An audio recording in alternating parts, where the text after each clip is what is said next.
This is going to be a joint webinar today. We don't want to just have me up here. Not exciting to look at, and we want more than one monotone voice in this. So Kimberly, thank you so much for joining today. Hi everyone. It's great to be here. Just a couple of housekeeping things. You should be able to now chat and also ask questions in Q&A. Feel free to drop your questions, comments, thoughts in either chat or the Q&A feature along the way as you think of them. Definitely want to make this as interactive as is possible in this type of scenario. And everybody should be very familiar with Zoom by now. So let me know if you have any questions, though. We'll be keeping an eye, one of us, throughout this. Or both of us, to make sure that we answer your questions. And keep on with the intros. I'm seeing a lot of folks coming in and saying where they're coming from. So thank you for that. Kimberly, you want to go ahead and introduce yourself? Sure. Hi, everyone. It's great to see you. I see folks from all over the country and globe chiming in, which is just awesome. Can't wait to jump into some fundraising best practices with you today. So I work for a company called Bonterra, and you may not have heard of this company yet because it is a brand spanking new entity that brings together 4 incredible nonprofit tech companies: Cyber Grants, Every Action, Network for Good, and Social Solutions. I'll be sharing a little bit more with you about that awesome company, Bonterra, a little later. But I'm the Chief Fundraising Officer and Senior Vice President for Professional Services there.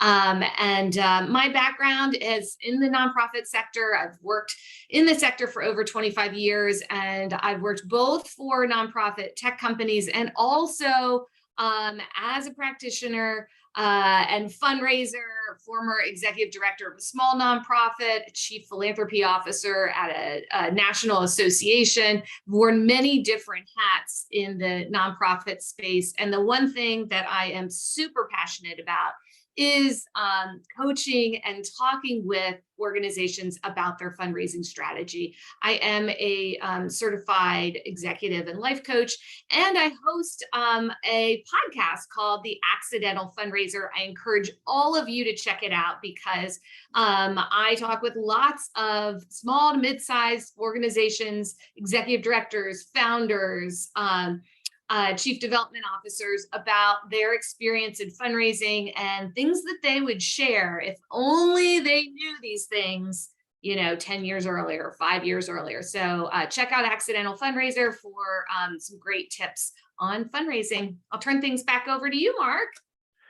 Go ahead and continue on with Keep on going, huh? Yeah, let's do it. You're on a roll. Okay. Well, I mentioned Bonterra, which is the leader in social good technology. And what we as a new company with all of these incredible companies under the umbrella are trying to do is truly amplify the work of those who help our world by bringing together people, technology, ideas, and insights. And so we have these 4 companies, and then there are some sub companies underneath that form Bonterra. So we are focused on corporate social good and philanthropy, nonprofit fundraising, engagement and relationship management, as well as case management.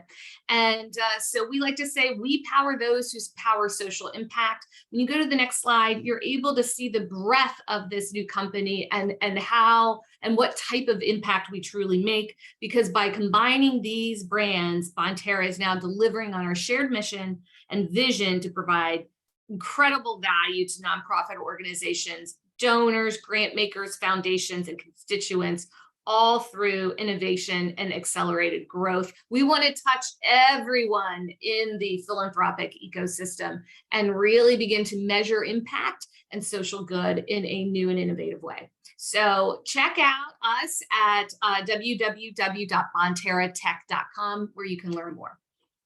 I like it. Great stuff. And again, I'm Mark Becker, the founding partner of Cathexis Partners.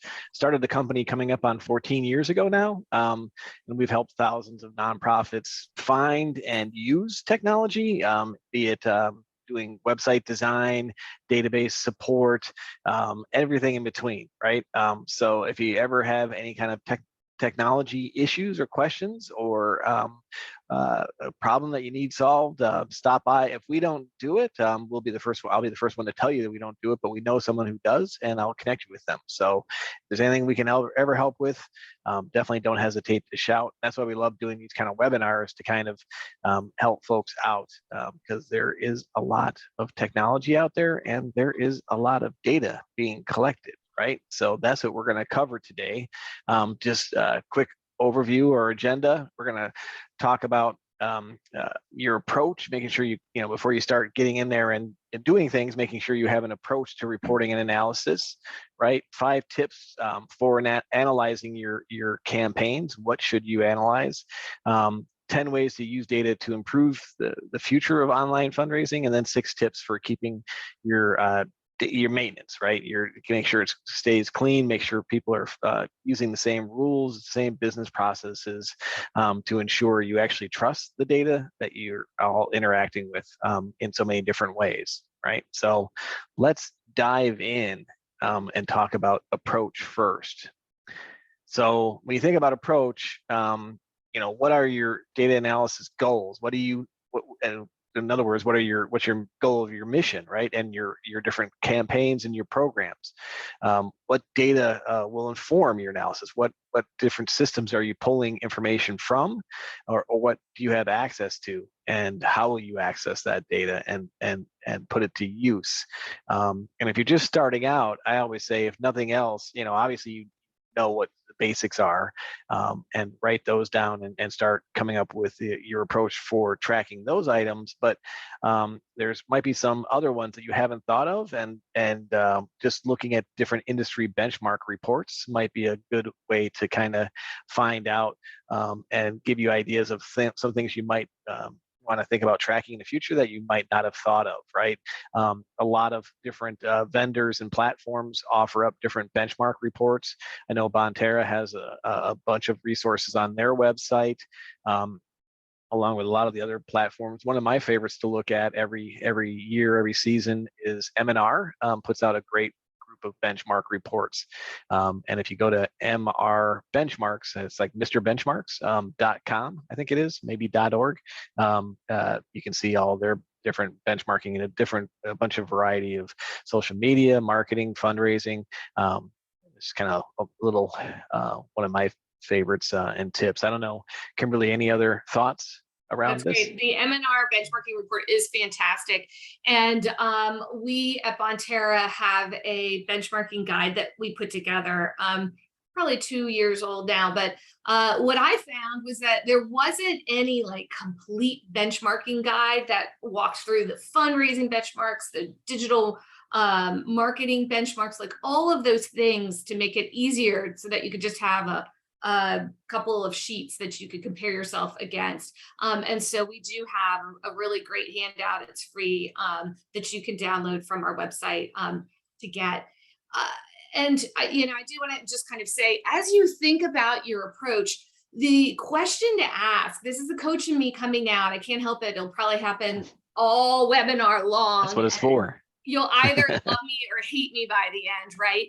But what I'm going to suggest to you is to take that big strategic view from up above, and great time of year. We're halfway through the year, so you're either starting your new fiscal year, you're getting ready to round it out if you have an October cycle, or you've got a half a year left. So nice time to kind of stop and pause, and really begin to think about the state of the sector today, the state of the world today, and where you are as an organization. And as I say that, as we level set here, there are a couple of things that I'm hearing we have a team of personal fundraising coaches that are out there working one-on-one with charities around fundraising strategy. And what I'm hearing from them is COVID is as we know, COVID is ramping up. There are a lot of small to mid-sized organizations who are becoming more affected by it, because staff is contracting COVID, some for a second time. And so they're out and they're not able to, attend meetings. Their board members are not all able to go to that board retreat. And the time out from work is affecting how they're sending out their fund and executing on their fundraising campaigns and other tasks. So while we have been living in this world with COVID for 2+ years now, we're starting to see this new wave. And I wonder if people are truly appreciating the fact that that the numbers are increasing and your productivity as an organization may be affected by that in the coming months.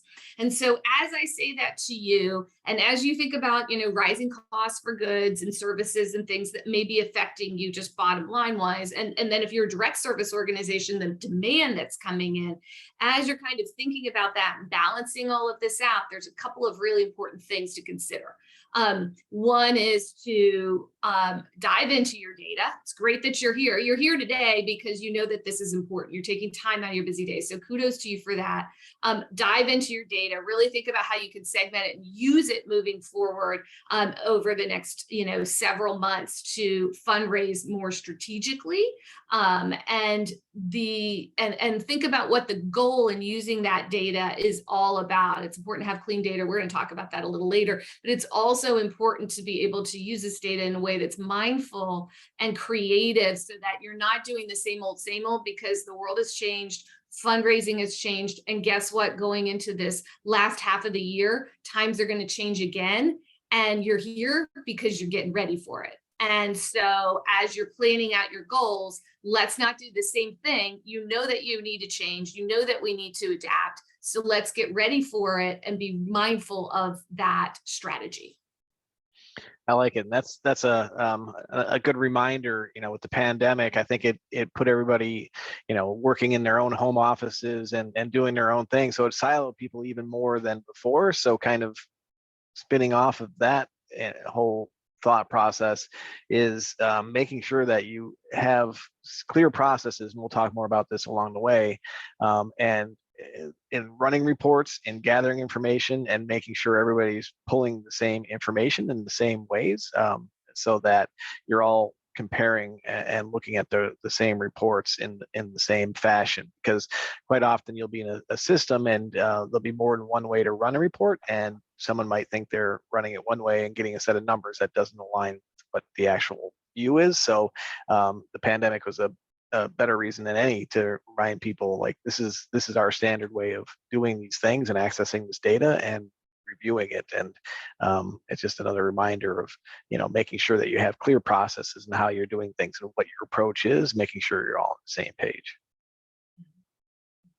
All right. We have one question, if I could just answer it really quick, because it does talk to the state of the sector, and I'd love to just kind of answer it, and then we can move forward and really dive into some of the detail around the topic of our webinar. But so what are we seeing in the sector? Like, the thoughts of the impact of inflation on philanthropy. Here's what we know. We can go back to history and see what giving looks like across recessions. And we know that there can be a dip in giving during recessions. And that usually lasts about 2 years or so. That's certainly the case in 2008. But what we found is that it just bumped back and it went up to higher levels.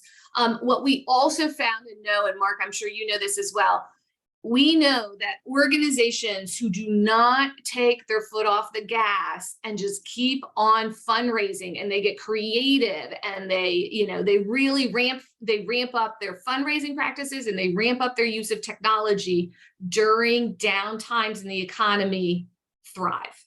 They don't just survive, they thrive. And I have seen it with literally hundreds and hundreds of charities that I've worked with over the years. And so that is the advice. Inflation is inflation. Is it going to affect your organization in a huge way? Well, I would say if you're not a direct service provider who has to pay for gas and goods, food and things, it's probably not going to affect your organization a whole lot. It may affect some of your bottom line, but not a lot, and not in any way, shape, or form that could be recouped by strategic and active fundraising. So try not to get too wrapped up in what is going on in the world, and instead get wrapped up in what you should be doing to execute your fundraising activities more expertly.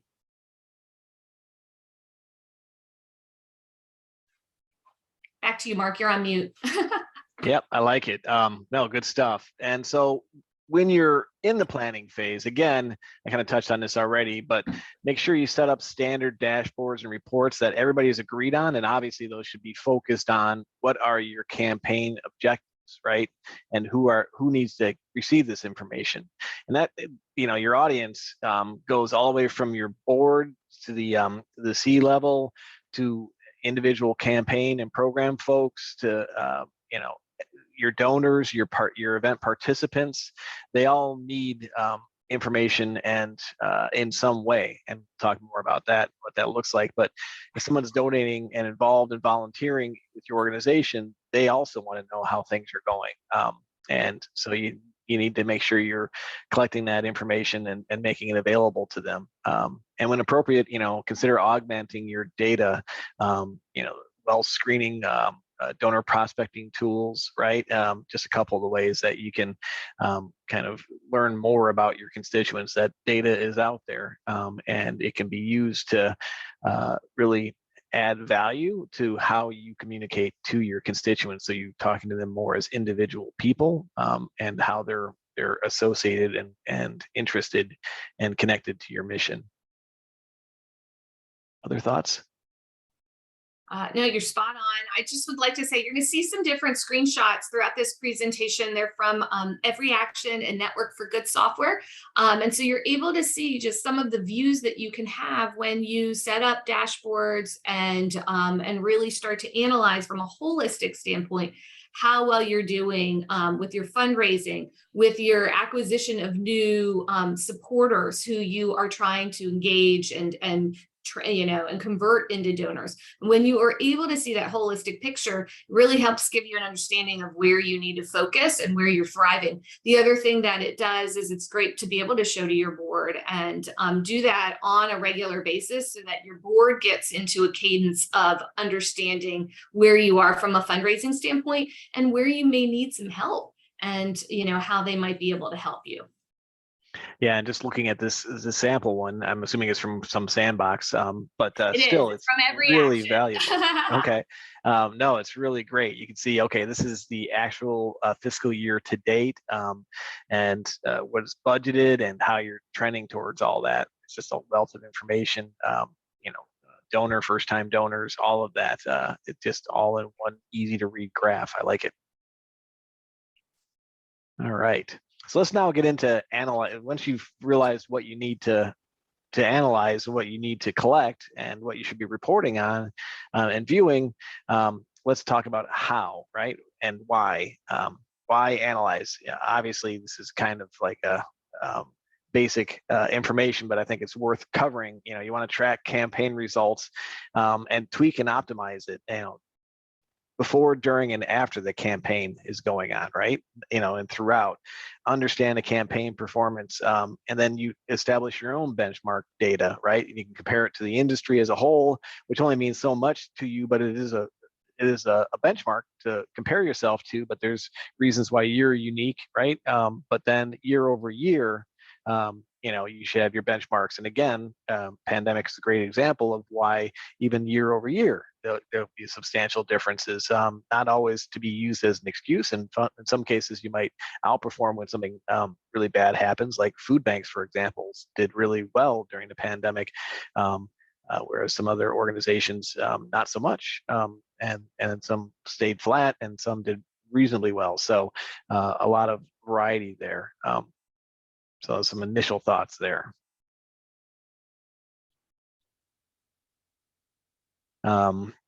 Again, start with analyzing during the campaign. Don't wait until it's over, because once it's over, it's too late.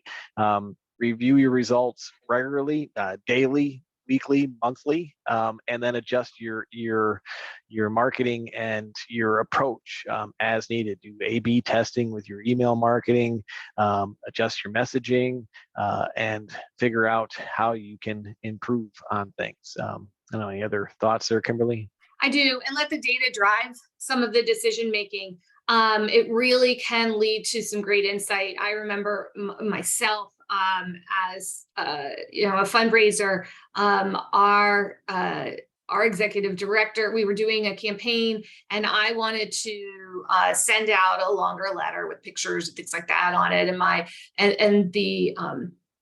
my boss was like, no, we, you know, people love short letters, and and I want it to be one page with bullets, sweet and simple. And I was like, but that is not what is the, you know, that's not a best practice in the industry. So we're going back and forth in a very respectful way. And I said, well, let me test this, because I wanted to prove to him what we know as fundraisers works from a direct mail standpoint. So we actually, ABC tested 3 types of direct mail pieces. One was very short and sweet. One was a little longer, no pictures. And then the third one was longer with pictures. Guess what? The third one that was longer with pictures actually yielded a much higher return on investment. And so, and markedly so. And so, you know, when you're up against someone who says, no, you shouldn't do that, you know, you can also respectfully say, hey, do you mind if we test that? Because I just want to kind of, I want to see. And by the way, don't just test it once in your life. You know, oh, we did that 5 years ago, so now we know how, you know, what works for our constituents. That's not true. That was 5 years ago, and the world has changed. So do practice healthy A/B testing. It's not as hard as you might think it is. It's taking 2 or 3 different groups and just sending them different letters. And you know, I was a development shop of 2 people, so not huge, and we were able to A/B test and really get some useful results that we could share with our executive, you know, and say, hey, this is what works for our people, and the data doesn't lie. I like it. That's a great example. All right. Then once you've done this, review your final results, right? How did the campaign or event or program results compare to what your goals were, right? And sometimes the goals are kind of throwing a dart at a board, because you haven't done it before. It's brand new campaign. You might have some industry benchmarks to compare it to, but you have to start somewhere, right? And then year over year, hopefully you have your own benchmarks and you can see how you're doing. What goals were too low or too high, and why do you think that's the case, right? Did you just really outperform because you had a bunch of sponsors come on, you had whatever it might be, right?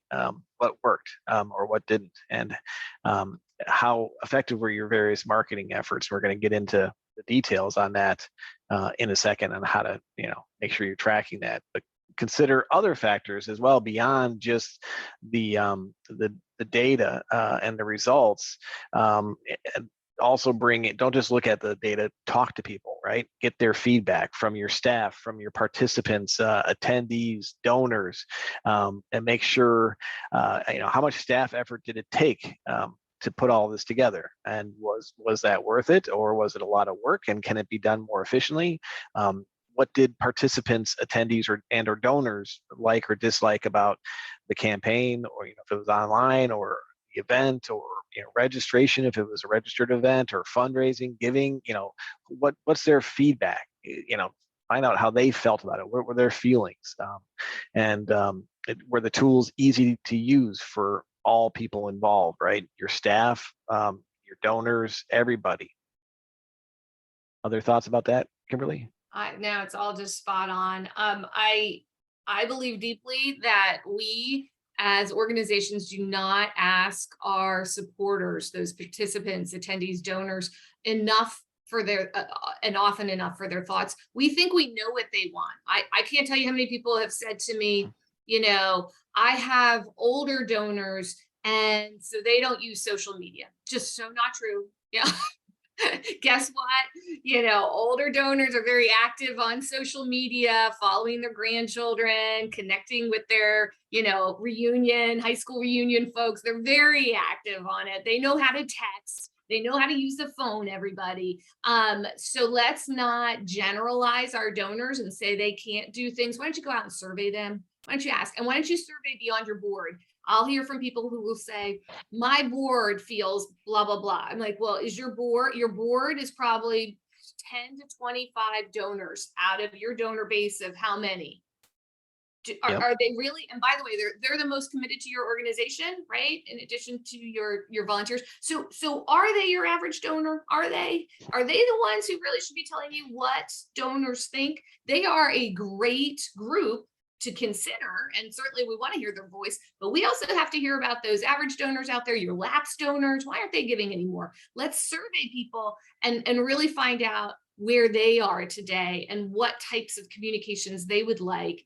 And guess what? We got to go multi-channel, because not everybody follows just email. And by the way, not everybody opens emails nowadays, right? Like, so you need text and you need video and you need direct mail. You need the multi-channel pot and social media, and truly need to be engaging your donors in modern ways rather than one channel. And so there's lots of factors, as Mark is suggesting, and the donors' thoughts are key to those factors. Yeah, and Brian just asked a great question. Would you recommend an exit survey using something like SurveyMonkey or Forms on Google, Microsoft, or connecting with participants directly, possibly 200 plus people? And the Yeah. answer, yeah, right? Great question. The answer is yes. And guess what? Surveys don't have to be long, extensive, complicated, hard. Within our network for good product, there's a form that can be filled out just to send out. And oh, by the way, when you send out these surveys, the people who respond are absolutely committed to your organization, bad or good. Like, if they're telling you that they had a bad experience, they want you to know, because they want to come back again. They want to be closer to you. So all of a sudden you have a new data point. People who are truly engaged with you will respond to your survey. And guess what else? When you're surveying them, you can collect additional information like their mobile numbers and other things, so that they can opt in to begin to get information from you via text. Yep. And, definitely also when you're compiling all that, obviously don't take a survey unless you're going to do something with that information and, respond to it and share it back. Right. But also take all that anecdotal conversations that you've had throughout the campaign or at the actual event, and make sure you've documented that and include that, alongside any survey results, because the people that have called you or emailed you separately had a very specific reason to do so, either to tell you really great things or really bad things, and either way, that information should be in consideration along with, and probably applies directly to some of your survey concerns or requests as well. Mark, that's great. And just to wrap this up with the bow, right? Consider the source. Sometimes the people who complain to you, right, are the complainers. That's who they are. And so if they're like, well, we hated this, that is one person out of 200 people. Or it might be 5 people out of 200 people, and there was just a specific incident that was a problem. You need to handle. I mean, because with events, there's always a problem. So there's an isolated event. 5 people were unhappy out of 1,000. Mm-hmm. Consider the breadth of that. I know that it could be that it was a major donor or something, but again, what about the average? Were they all okay? So that we don't get clouded with the handful of people who are the naysayers against the ones who are happy, committed, and want to do and give more. And I think that's another great reason to have the postmortem or the debrief with your team, right? So everybody has their own understanding or perspective on how perception of how it went, based on what they were told and what they experienced, right? But then it's important to get everybody in the same room, at least virtually, and talk about, how did the campaign do compared to the goals and the objectives? What are the results, survey results, everything else?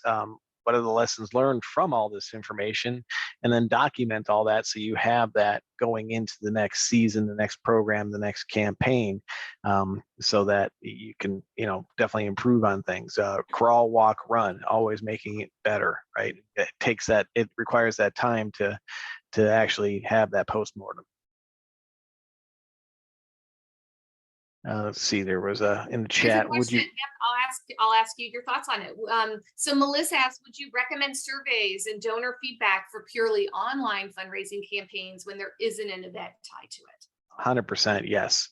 Yeah. And it's another way to learn more about your constituents. And someone that's going to take the time is definitely going to give you more information so you can learn more about them and can hopefully improve your own campaign. I'm not sure, Kimberly, if you have any other thoughts on that. Oh, 100% on with you. Yeah. And I don't think I mentioned it at the top, but yes, this will be recorded. The session is being recorded, and we are going to share this after the fact so that everybody has the deck and the recording for future reference.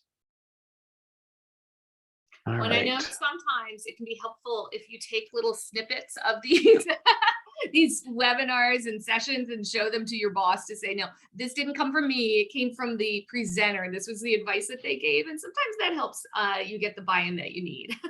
So Yeah. feel free to do that.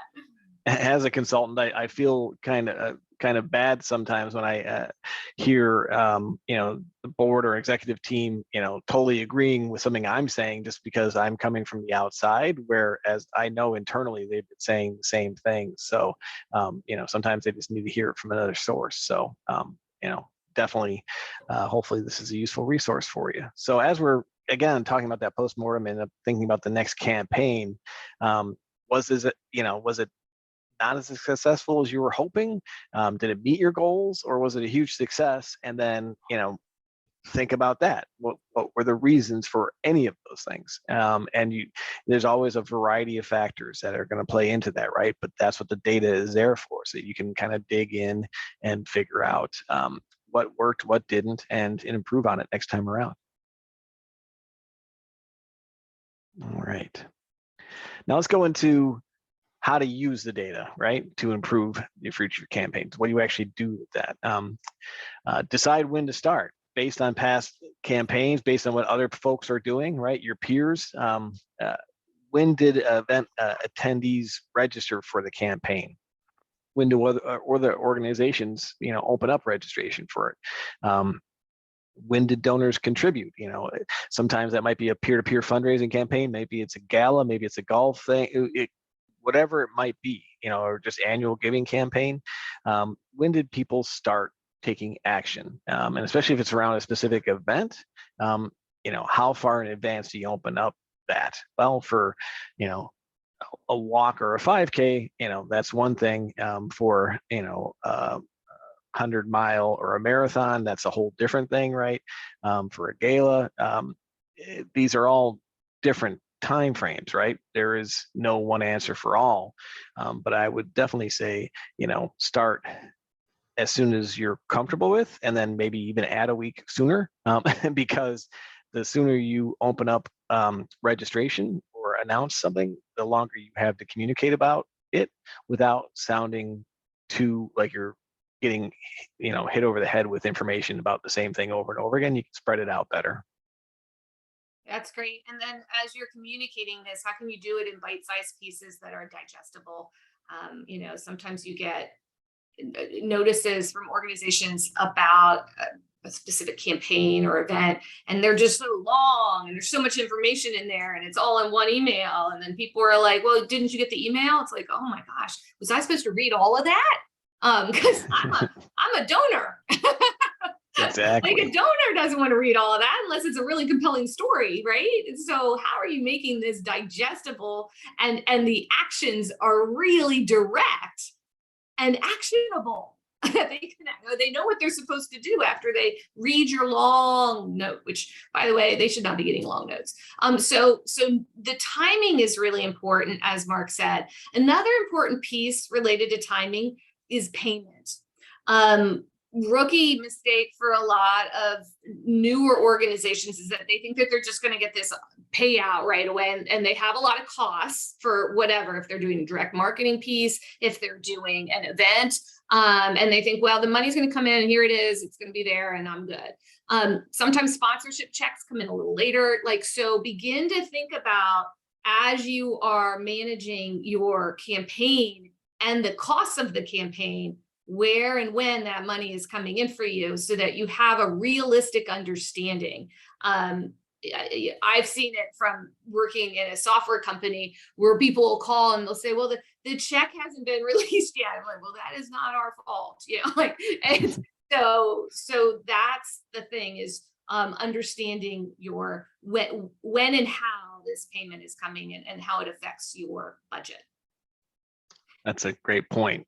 So determine where to focus, right? So, we talked earlier about getting people's feedback, hearing, talking to them, hearing their responses, reading their feedback, survey results, right? So there's what people say, but there's also what people do, and they don't always align. And that's why you should take advantage of technology to automatically track some of that where possible. Specifically, best example is source codes, right? If you can, if your system hopefully allows you to put in source codes to track, hey, this link was clicked on from an email that was sent out, or from this social media post, or from this direct mail QR code that was scanned on someone's phone, being able to have separate source codes, and that can be tracked in a variety of ways, both in software, Google Analytics, and others. But track what people are actually doing, right? Because there's what they say, and that's really important, but there's also actually what they do, and both are really important things to be able to track, to find out what channels are actually worth keeping, what's working well, and what isn't.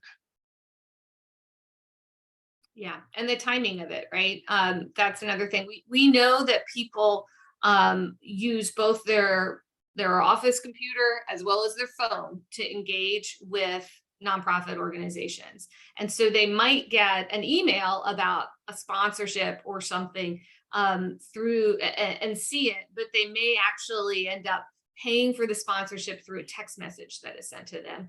Example, there's charity that I worked with where they had a 93-year-old man who would bring in his monthly check every week, every month, because he was a monthly donor, and he would hand carry that check, but he actually paid for a $10,000 event sponsorship through a text message. So again, don't go to think that all older individuals, don't know how to use technology. And the thing is that he was getting touched through multiple channels and it was working for him. I like it. Feeds well into targeting your audience, right? And it's not just email, direct mail, text messaging, social media. Well, social media, people are where they're at there, right? But segment your audiences, reach out to them, and that what segment is right, that depends. Is it your 0 to people that haven't fundraised for you this year, people that have raised over a certain amount, people that participated last year and this year and the 3 years prior, et cetera, right? And make sure participants versus donors of peer-to-peer fundraising, volunteers.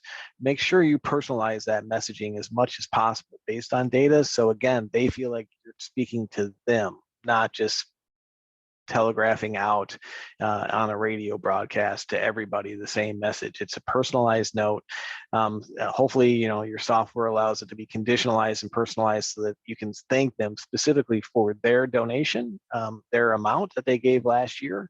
Obviously, you want to make sure that that is accurate because you will hear quite quickly if your data is still being input after the fact. So make sure you can trust your data. Again, the reason for the session.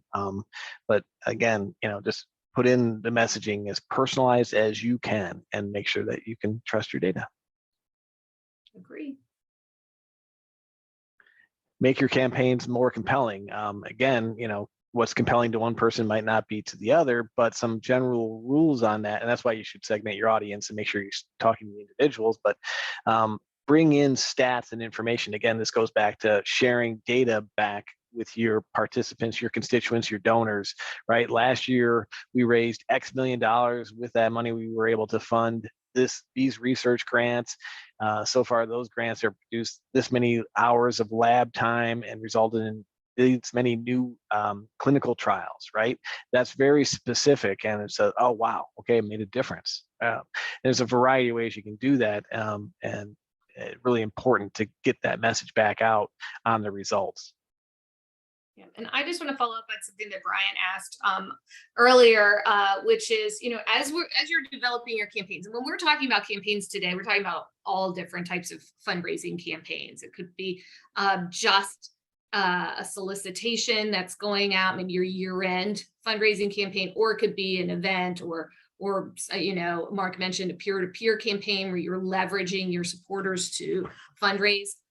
So Brian asked, you may find out that some people want a physical presence tied to online fundraising. Would we agree? Don't know. Depends on your constituent base. And there are so many different types of fundraising campaigns that you can do. And I would advise you to be doing multiple fundraising campaigns a year. You should not be doing one year-end fundraising campaign and thinking that that's going to get you through the whole next year and that you're maximizing every opportunity to ask. You need to be fundraising year-round in this day and age. And by the way, you cannot ask a person to give too many times. They could certainly say to you, I don't want any more solicitations, and that's fine, or a certain type of solicitation. But what you are doing is you are inviting a person by asking them, you're inviting them to give, to make an impact on your cause. You're inviting them to give through your organization to something that they care about. So they're not giving to you, you, the specific person. They're not giving to your charity, the specific charity. They're giving to end homelessness, right? Like they're giving to save the planet. And so when you think about it that way, all you're doing is you're inviting them to support you, and you should be inviting them to support you more than once a year, more than twice a year. Mm-hmm. And if you're really savvy, you should be inviting them to subscribe to your organization, which we'll talk about in a little bit, but you're subscribing to the organization because we live in a subscription economy where people are very comfortable with monthly giving and subscribing to things. And so if you talk to people in their language rather than in our fundraising language, our nonprofit language, and you talk with them about the impact that they can make, which is exactly what is on the slide here, by showing and sharing data and sharing how much money was raised and being very transparent and showing like where the impact is, it will resonate with folks because they want to know that their dollar makes a difference, and your campaigns can show that. I like it. And I'd almost flip that on its side a bit, and say, well, if nothing else, the pandemic has gotten folks and individuals and organizations to think about doing things virtually that they've only ever done in person before too. So on the flip side, right, if you're only used to doing, in-person things, it forced folks to do either cancel things or make them virtual. And even when they're online only, doesn't mean that you can't participate. User generated content, have a Zoom party, have folks share a hashtag, there's other ways to bring that sense of inclusion and camaraderie and community, even when it's just online. But I think the word that wins out after all the dust settles is hybrid, right? Have virtual campaigns, yes, if it makes sense, have a in-person presence as an option, but don't make it the highlight if that's not the intent, or if it's a national or international organization, because people feel left out if they're not in that area. So definitely think about your entire audience. All right, let's move on to your ask levels, right? Adjust ask levels based on average gift size to encourage more and larger donations. Start with smaller amounts first, obviously, and set your default for subscription gifts, and include the monthly giving option. I think Kimberly probably has a lot to add to this piece, but definitely, again, look at your average donation, both average and median donation, and maybe have your smallest amount be less than that, and then move up incrementally from there. But don't have your lowest donation amount be some obnoxious number above your average gift, because people aren't going to be able to really feel like they're giving appropriately if they can't give that amount. And if you're showing historically that they haven't given that amount, make sure you're asking the right amount. Yeah, and that's great advice, especially if you're adding an ask string to an appeal letter. On your donation pages, best practice is to start with that lower dollar amount and move up, and understand that most people will click somewhere in the middle. So you want that average gift to be represented somewhere in the middle. And you want it to feel realistic, but don't shortchange yourself by thinking that people will only give $10 or whatever. Now, as we talk about subscription gifts, that's a little different, right? So the screenshot that you're seeing here is from one of our clients, Kingdom Kids, and they're asking for a monthly subscription gift. This is a twist. It's a modern twist on recurring giving. We're calling them subscription gifts because, as I said, that's the economy that we live in today.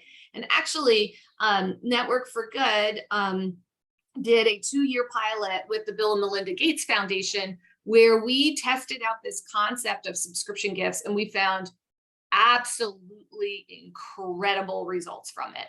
And what we found is that if you ask people to make a subscription right out of the gate on the donation page first time, a good part of them will do it. But our problem is that we never ask for a monthly gift right away, right? Like we go, hey, will you give us a one-time gift? Because we don't think that they're going to want to give a monthly gift. But again, that's us nonprofit saying we know what donors want. We know what donors think, but we don't. We need to give them the option to give. And they can say no or yes, and they can switch it to a one-time gift if they want, but we want to give them the option to give a monthly gift, because guess what? If they care about homelessness, they care about homelessness more than the one day that they make that transaction. They give and care about it year round. So ask them to give regularly to make a larger impact. And to help sustain your organization, because having those sustainable recurring dollars helps you budget better, and really fixes that leaky retention bucket that you may have. So anyways, it's important to set to subscription, set to a monthly default, and allow them to opt out of it, and then have that dollar amount. Well, there's a great question there. Are there more monthly no, we cancellations? Haven't found that. We haven't found that. Because people are making that choice. They still have, I mean, the key is don't trick them into it, don't, but make it upfront and obvious that they're setting up monthly giving. But yeah, they've made that choice. And quite often the platform will allow for, once you can, you toggle between monthly and just one-time gifts, the amounts go down for monthly. So it almost seems like, more appealing. And but the organization is over time going to consider that they're going to receive more funds and they're going to do more. But yeah, the individuals normally are making that choice, and it's not a trick. They didn't do it by accident. No, this is no tomfoolery. If you only have one option, then it needs to be a one-time transaction. But if you have the ability to toggle, then you can put that in there. And we actually have written a white paper on this subscription giving methodology, how to do it, what works, what the results were. And so it's really awesome. You're welcome to download it. And I think we'll probably include it in the post webinar follow-up. Yeah.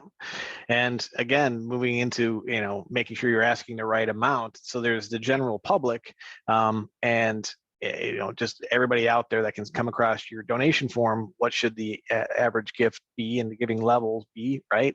But then there's when you email out and are communicating directly with your past donors, making sure that they see a donation form that applies to them. And hopefully your software supports this, where you can set your giving levels to be, in this case, I believe this is every action, a screenshot from every action, where the first giving level is $20, or if they have previously given, what was their highest previous contribution, and make that their starting point, and then do a multiplier of 1.25 and then 1.5. And I think it, gracefully simple in what it does. So when someone clicks on an email that links to a donation form, they would see this based on their past giving, instead of the standard donation form that someone that's not known to the platform would just see those default giving levels. So really important.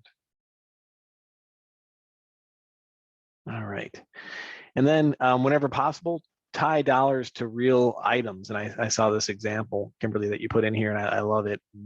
Food banks, $10 will feed a family of 4 for so long. Those kind of things, just tie it back, or even, different giving levels cover, one exam, or so those types of things really show examples of where those funds are going and how they're making an impact to the organization.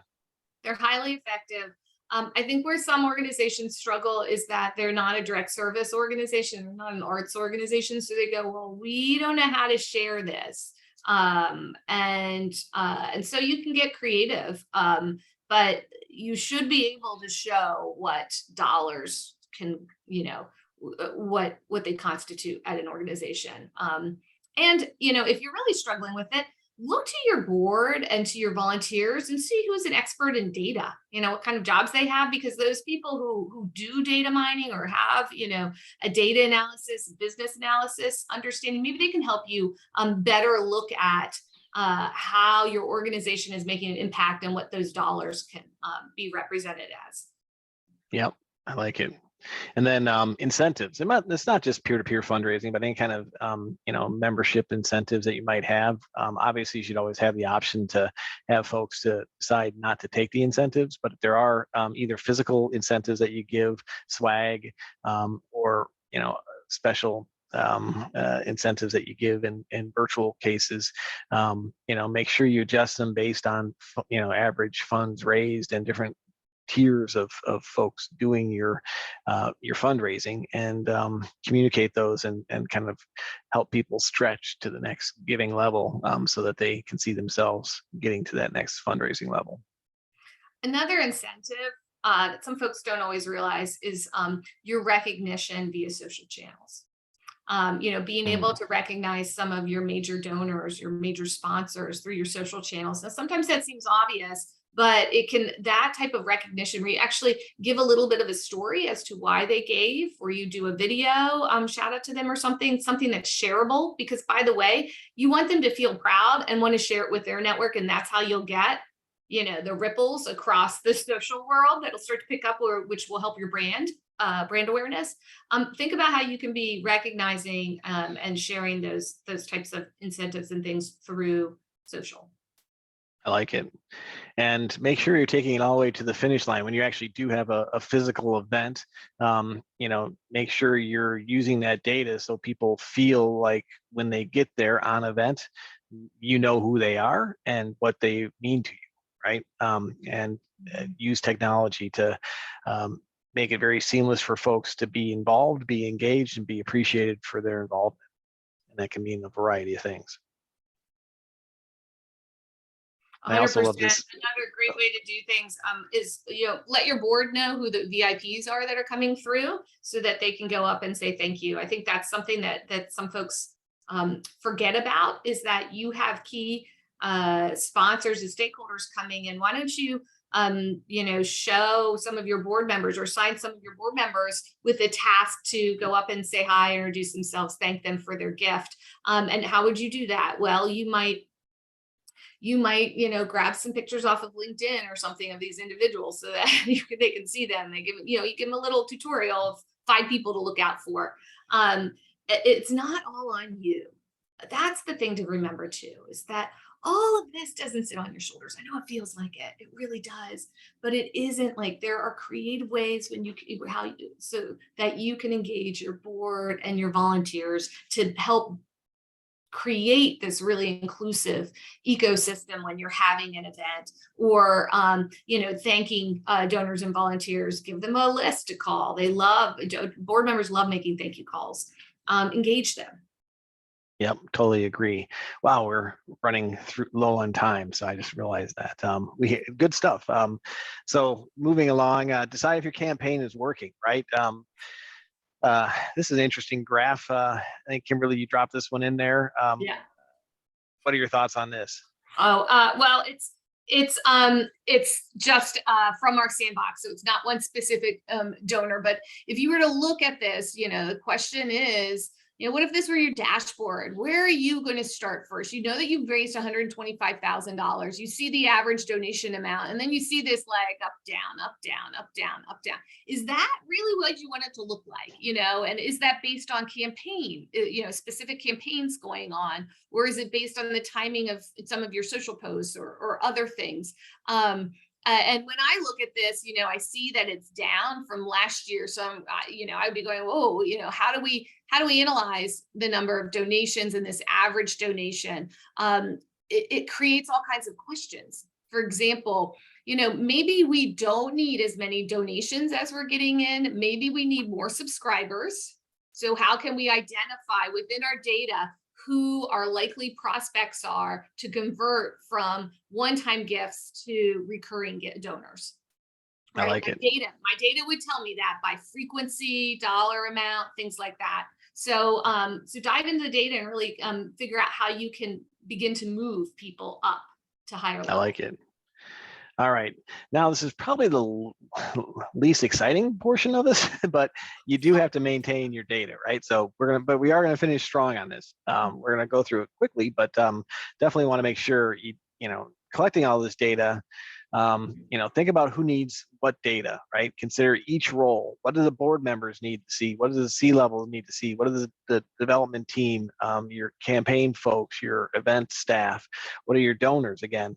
And think about the data points that are important to collect and update and access. And then decide how often to clean it. Where this usually starts, someone calls us and says, yeah, our data is a mess, we need an audit.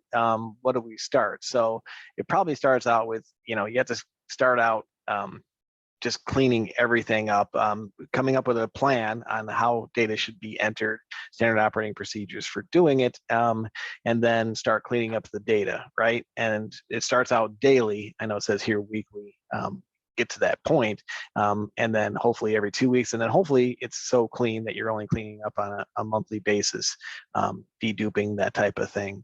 And then there'll be one-offs for when you have large data imports, but make sure you keep your data clean.